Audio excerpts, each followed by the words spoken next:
મને આજ આનંદ થયો કે તમે તમામ દીકરીઓને સરસ રીતે વધાવી, પણ એનો અર્થ એ નથી દીકરીઓને એટલી બધી વધાવીએ અને પુત્રવધ્યોને આમ જાતિ કરી નાખીએ.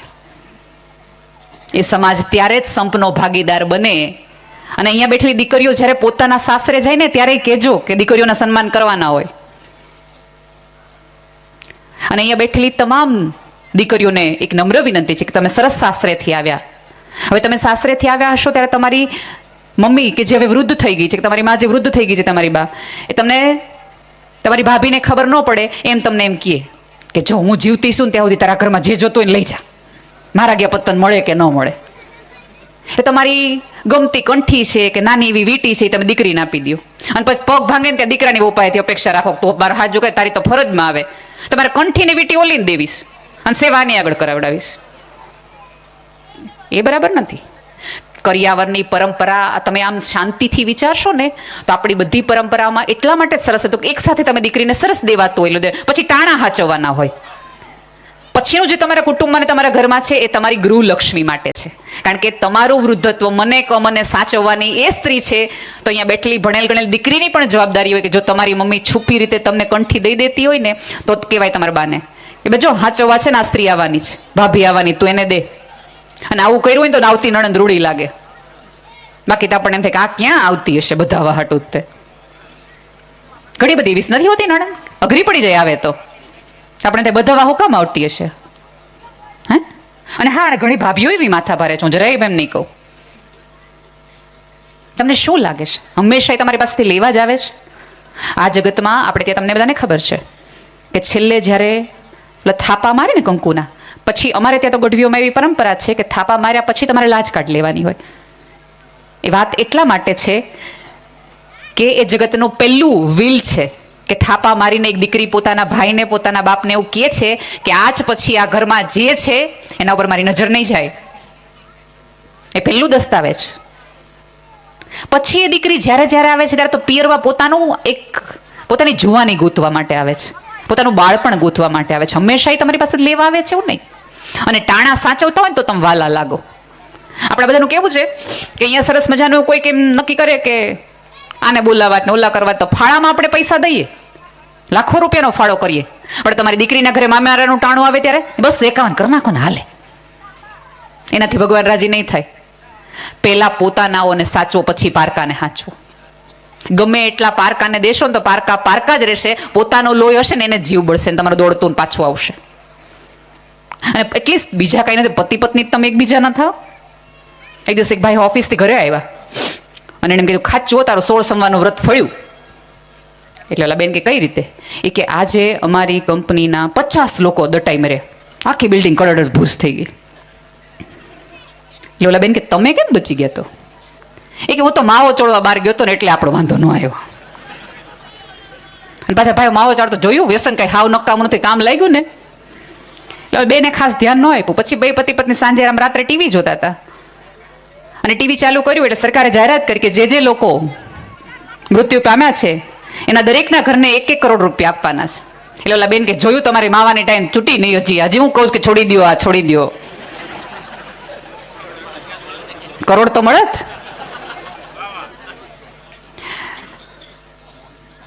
વિનંતી છે. અને આમાં કેવું છે કે ધારો કે અહીંયાથી એક જાત્રા કાઢવાની હોય કે નક્કી કરે કે અહીંથી આપણે બધા હરિદ્વાર જવું છે, એટલે ગુજરાતી બહેનો એવું કહે કે અથાણું તું લેજે, થેપલા હું લઈશ, થેલો તું લેજે, બેગ હું લઈશ. અને ભાઈઓ એમ ન કરે તમાકુ તું લેજે ને હોપારી હું લઈશ. અહીંયા બેઠેલા તમામને વિનંતી છે કે ગંગાના પ્રવાહમાં જાઓ, દેવોના સ્થાને જાઓ ત્યારે એને શ્રદ્ધાળુઓની જરૂર છે, પ્રવાસીઓની નહીં. તમે મજા કરવા માટે ત્યાં નથી જતા. દરેક વસ્તુ મજાના સ્તરે લાવી દેશો ને તો જીવનમાં આપણામાં ને પ્રાણીમાં કંઈ ખાસ ફેર નહીં રહે. તો તમે એવું કીધું ને એટલે 84 લાખ ફેરાના માટા જ માર્યા રાખવાના આવશે. આપણે કહીએ બધા જ અહીંયા બેઠેલા તમામ લોકો અત્યારે ગીતા જયંતિ હમણાં થોડાક વખત પહેલા આવી, આપણે એમ કીધું ગીતાજીના પાઠ કરવા જ જોઈએ, ગીતાજીના પાઠ કરવા જોઈએ. ગીતાજીના ચોક્કસ પાઠ કરવા જોઈએ, પણ ગીતાજીના એકાદ શ્લોક પ્રમાણે જીવવું જોઈએ. કાંઈ ન કરી શકો, કાંઈ જ ન કરી શકો તો તમે એટલું તો કરી શકો કે થોડોક મીઠો આવકારો તો રાખો. તમે કદાચ ઓલી કાગબાપુની રચના કદાચ 2 દિવસના એકાદ વખતમાં એકાદ કોઈ કલાકાર ગાય પણ ખરું કે તારા આંગણિયા પૂછીને કોક આવે તો આવકારો મીઠો આપશે. એમાં એક વાક્ય એ છે કે પૂછીને આવે. આમનો હાયલો આવે એમ નહીં, ડેલી ખુલ્લી હતી તમારા ઘરમાં હું કરી ગયો એમ નહીં. પૂછીને એટલે 5 ઘરમાં નહીં, 5 ગામમાં તમે પૂછાતા હો એવા માણસ હો તો તમારે ત્યાં. 5 ગામમાં તમે ક્યારે પૂછાવ? કોકની આગળ ઘસાણા હો તો. આપણે કટાઈ જાય પણ ઘહાય નહીં. પછી ઉપરવાળો હામોય ન જો આને મેં હુકામ બોલ્યા, આના કરતા 2 કૂતરાને માણા બનાવ્યો હોત ને તોય ચોકીદારીમાં સારી રીતે કામ લાગત. વિચાર કરજો આજે કે 2 દિવસ 3 દિવસ પછી તમે સરસ આ બધી પ્રાણ પ્રતિષ્ઠા પછી ઘરે જાઓ ને થોડાક શ્વાસ લ્યો ત્યારે પૂછજો તો ખરા કે આ જગતમાં એકાદ વ્યક્તિને કામ લાગે એવું મારી પાસે છે શું? આ આખા ગામને જરૂર પડે તો હું કઈ રીતે કામ લાગુ એમ છું? માવાના 2 ભાગ કરવામાં. અહીંયા બેઠેલા તમામ ભાઈઓને વિનંતી છે કે મૂકી ન શકો તો કાંઈ નહીં, પણ નવા ઊભા ન કરતા.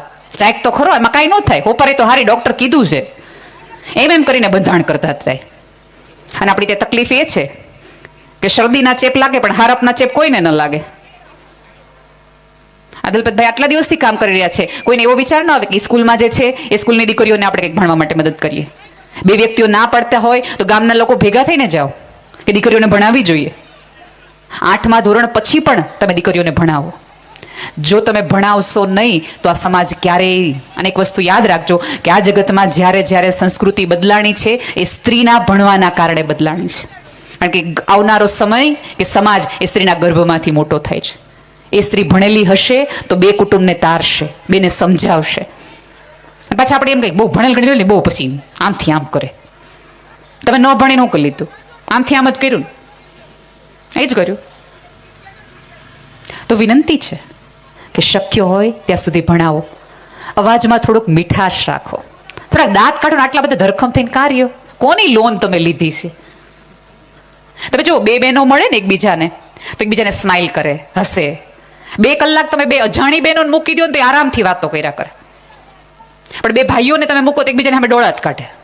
એ ન બોલાવે તો હું બોલાવું, એ ન કે તો આપણે કે એની જરૂર છે. એવું તો માનતા જ નહીં જરૂર કોની છે. અને અડધા લોકો એમ કે અમે એને ગયા હતા ને અમે પૂછ્યું નહીં. અમે જમાઈઓ આવ્યા હશે દીકરીઓની સાથે ફ્રીમાં આવ્યા હોય ને, અને જમાઈ પાછા એમ કે અમે આવ્યા તમને ખુરશી ન દીધી, અમારો ધડો ન કર્યો. જો અહીંયા પહેલાના જે લોકો બરણીમાં ઘી લેવા જતા હશે ને ત્યારે તમે જોયું હશે કે પહેલા બરણીનું વજન કરે, બરાબર? પહેલા બરણી મૂકે ત્યારે સીધો કાંટો ન મૂકી દે. શું મૂકે? પથ્થર મૂકે, લાકડા મૂકે, થોડા ડૂચા મૂકે, અમથી વસ્તુ મૂકે. હે? અને એમ કે આ ધડો કર્યો, બરણીનો ધડો કર્યો. તમે ભણ્યા, તમે નોકરી મળી, તમારા લગ્ન થયા, તમારા બાળકો થયા, એ બધા તમારા ધડા થયા. તમારી બરણીમાં ઘી નથી પુરાણું. બરણીમાં ઘી ક્યારે પુરાય કે તમે 5 માણસમાં પૂછાતા હો, 10 માણસની તમને મદદ કરી હોય ત્યારે એને ઘી ઉમેર્યું કહેવાય. તો ઉપરવાળાને રાજી થાય. આપણે ઘણા બધા એમ કહીએ કે સ્વર્ગ માટે કરો, સ્વર્ગ માટે કરો, સ્વર્ગ માટે કરો. તમને શું લાગે છે સ્વર્ગ નથી? સ્વર્ગમાં છે હું? તો કે દૂધની નદીઓ. તમે ધારો એટલી ઊભી કરી શકો, ન કરો. તમારે ત્યારે સરસ મજાના પાણીના વેણ છે જ ને. પછી એમ કે સ્વર્ગમાં અપ્સરાઓ છે, તો અપ્સરા જેવી બહેનો છે જ તમારા ઘરમાં, તમે જોતા નથી. છે જ. સ્વર્ગમાં એવું શું છે કે જે પૃથ્વી ઉપર નથી? છે જ. પણ મને ને તમને જીવતા નથી. આપણને ક્યારે મજા આવે? કોક નરકમાં જાય તો આપણે હાશકારો થાય, હાશ આનું કંઈક ફરું થયું. અત્યારે સરસ રીતે તો ઘણા મજા ન આવે. આમાં જો ઘણા જ લોકો એવા છે બધું હારું, પણ દાળમાં મીઠું બહુ ઓછું હતું. રોજ દાળમાં મીઠું ઓછું નાખે, ભજીયા બહુ કાચા રહેતા હતા. આમ અમુક લોકો એવા જ હશે ફરિયાદ જ કર્યા કરશે. ચા અમાર સુધી તો આવતી જ નહોતી, ને આવતી હતી ને ત્યાં ઠરી જ જતી હતી. તમને તમારા ગામના પ્રસંગે ઠરેલી ચા થઈને ઊભા જાઓ ને કેટલો ગરમ કરવા, તો એ નહીં કરવાનું. સલાહ સૂચન આપવાની, કોકને નડવાનું. અહીંયા કોકની નવી ગાડીમાં લીટો પડે તો આપણે થાય કે આ જોયું આઈનું અહીં છે, કાળાના ધોળા કર્યા હોય ને એટલે ગાડી ભટકાય, બાકી આપણી ક્યાં ન ભટકાય. અહીંયા બેઠેલા તમામને વિનંતી છે, ગમે એવી ધર્મની વાતો કરો, ક્યારેય પૈસા માટે અને કમાવા માટે ન રાખતા. મોહ માયાની ગમે એટલી લોકો મોટી મોટી વાતો કરે, ગમે એવા મોટા મોટા સાધુ સંતો એમ તમને એમ કહે કે આ બધી મોહ છે ને માયા છે ને, કાંઈ નહીં. પૈસા હશે ને તો 2 વસ્તુ કામ લાગશે, તો આવા ઉત્સવો કરી શકશો. બાકી તમે સ્લીપરમાં સેફટી પિન ફેરવીને ફરતા હું ગામનું તમે સારું કરી લેવાના હતા? હે? નવી પેઢીને સમજાવો કે પૈસા કમાશો, પૈસા બચાવશો તો 2 પૈસે થશો, તો 2 પગમાં પૂજાશો. તમને ખબર હશે, મને ખબર નથી તમારે ત્યાં કહેવત લેવાય છે કે નથી લેવાતી, નાણે નાથા લાલવાળી કહેવત ખબર છે? તમને ખબર છે કહેવત કેવી રીતે પડી? એ ગામમાં એક નાથીઓ કરીને ભાઈ હતા. કોઈ એને બોલાવે નહીં, કોઈ એને રાખે નહીં, અમથી અમ થાય ને કંઈ હામે મળે કોઈ એને કંઈ આમ આ રસ્તો ફેરવી નહીં. એક વખત એની ખેડતા ખેડતા એની જમીનની અંદરથી એક ચરુ નીકળ્યો અને ચરુની અંદર અસંખ્ય રત્ન મોતી ને બહુ જ બધું પૈસાદાર થઈ ગયા. એનાથી એમાંથી થોડું ઘણું વેચ્યું ને મોટી હવેલી કરી નોકર ચાકર રાખ્યા ને એટલી બધી સિલ્કની કફની પહેરીને સરસ બધી હિંચકા ખાય અને આવતા જાતા ગામવાળાને જોયા રાખે. હવે પૈસો આવી ગયો તો એટલે આબરૂ વધી ગઈ, સત્તાવાળા થઈ ગયો એટલે આવતા જતા જે નીકળે ને બધા જય માતાજી નાથાભાઈ, જય માતાજી નાથાભાઈ. એટલે નાથાભાઈ શું કે જય માતાજી ના કરે એમ કે હું કહી દઈશ હો ભાઈ. પાછું કોક નીકળે કે જય શ્રી કૃષ્ણ નાથાભાઈ, જય શ્રી કૃષ્ણ. એટલે નાથાભાઈ એમ કે હું કહી દઈશ હો ભાઈ. પાછું કોક નીકળે જય સ્વામિનારાયણ, જય સ્વામિનારાયણ. એટલે નાથાભાઈ એમ કે નાથા કહી દઈશ, સ્વામિનારાયણ તમારા પહોંચાડી દઈશ. એટલે એક વખત એક ખૂબ સરસ વૃદ્ધ માણસ એમ કીધું કે અમે તમને જય માતાજી કહીએ તમે જય માતાજી ન કરો, અમે તમને જય શ્રી કૃષ્ણ કહીએ તમે જય શ્રી કૃષ્ણ ન કરો, અમે તમને જય સ્વામિનારાયણ કહીએ તમે જય સ્વામિનારાયણ ન કરો. આ ભગવાને તમને આટલું બધું દીધું છે, તમે ભગવાનનું નામ લેતા હો તો? એ કે મને નથી ખબર કે તમે કોને કહો, તમે બધા ઓલો ચરુ ભાડી ગયા છે, એ પૈસા ને કહો, મન થોડા કહો. એટલે હું કહું છું કે એને કહી દે, બાકી મને તો તમે અત્યારે નાથ્યો જ કહેતા હતા. અહીંયા બેઠેલી જે સ્ત્રીઓને આવો ભાભી બેસો ભાભી તમારી માટે ખુરશી એટલા માટે છે કે અહીંયા બેઠેલા દરેકને ખબર પડી ગઈ કે આના ખીચામાં કંઈક છે. જ્યાં સુધી લક્ષ્મી તમારે ત્યાં છે ત્યાં સુધી બધી મજા છે. એટલે અદ્ભુત કમાજો, પણ એક વસ્તુ શીખવાડજો તમારા સંતાનોને કે સાચા રસ્તે લક્ષ્મી કમાય. એટલું જ તમારે શીખવાડ. પણ એમ નાનો પડતા કે બધી મોહ માયા છે, કાંઈ માયા નથી, આ છે તો બધું માયા મોહ છે. છૂટે નહીં ને તો એ તકલીફ છે. મને તો ઘણી બધી વખત એ અમુક લોકોને આપણે એટલા બધા કંજૂસ જોઈએ ને આપણે એમ થાય કે દરજી હુકામ આના પકેટ પેન્ટમાં ખીચું બનાવતું હશે, આને કોઈ દી હાથ કાઢવા હોય તો જરૂર પડે ને. એ ખીચું એનામાં રાખે એના કરતાં કોઈ ગરીબના છોકરાને થીગડું મારી દે ને તોય કોઈ ટાઢમાંથી રાજી થાય. જરૂર જ ન હોય ઘણા લોકોને. સો વાત કહેવાની આટલી જ છે. ઈશ્વરની સ્થાપના કરી છે જ, મંદિરમાં તો કરી, હૃદયમાં કે દિવસે કરશો, જીભ ઉપર કે દિવસે કરશો. સામેવાળાને આપણે ત્યાં તમને ખબર હશે કે સામેવાળાને કોઈ રીતે તમે પગે લાગો છો ત્યારે વ્યક્તિને પગે નથી લાગતા, એની અંદર રહેલા એ પરમાત્માના અંશને આપણે પગે લાગીએ છીએ. આપણી તકલીફ એ છે કે એ શિવમાં તમે જીવ જોઈ શકો છો, પણ આ બેઠેલા જીવમાં તમે શિવ નથી જોઈ શકતા. છેલ્લી મારી વાત કહી અને મારી વાત પૂર્ણ કરું. ડોંગરેજી મહારાજ એક વખત મુંબઈ કથા કરવા ગયા હતા અને એવું હોય ને કે તમે કોઈ પણ આવો મોટો સંત આવે કે કોઈ પણ વ્યક્તિ આવે તો આપણે ઘર બતાવીએ કે આ અમારો ઓરડો આવો, ના અમારું ઘર, ને આ મોટી મોટી વાતને. એમ ડોંગરેજી મહારાજને આખું એ શેઠ ઘર બતાવે કે અહીંયા અમે આરસ નખાવ્યો, ના અમે અહીંયા નખાવ્યો, ભગવાનને અમે આરસ નખાવ્યો, ના આ રસ એવો સરસ છે કે મહારાજ ઠરે ને કે બહુ મજા આવે.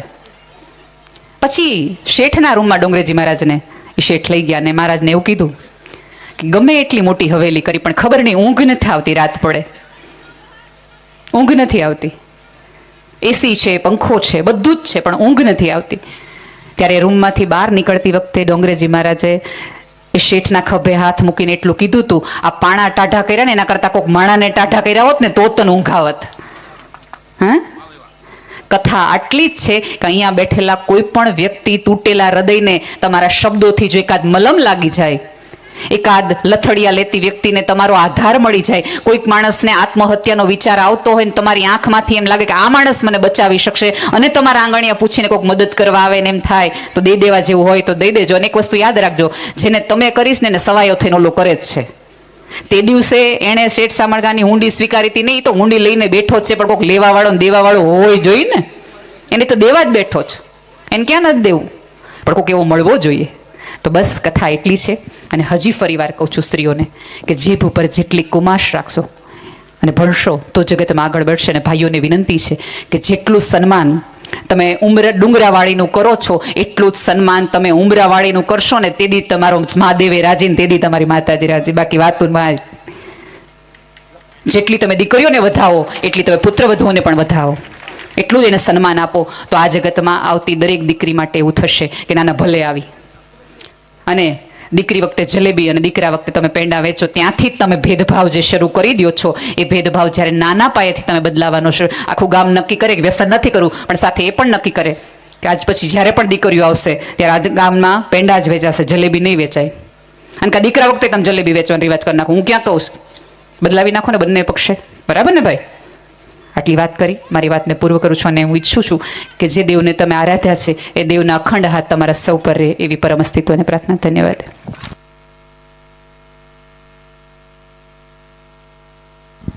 બોલો ઓમકાલેશ્વર મહાદેવ કી. ખૂબ ખૂબ ધન્યવાદ બેનને. બેનને આપણને સરસ મજાનો બેનનું સ્વાગત કરવાનું છે. બેન સન્માન સરસ મજાનું સામાજિક અને શિક્ષણ વિશેનું જે જ્ઞાનનું ભાન કરાયું તે બદલ બેનને તાળીઓના ગડગડાટથી વધાવજો બધા. ખૂબ ખૂબ ધન્યવાદ. આપણે આખાય ગામ વતી બેનનું સ્વાગત કરવા માટે જઈ રહ્યા છીએ. તો બેનને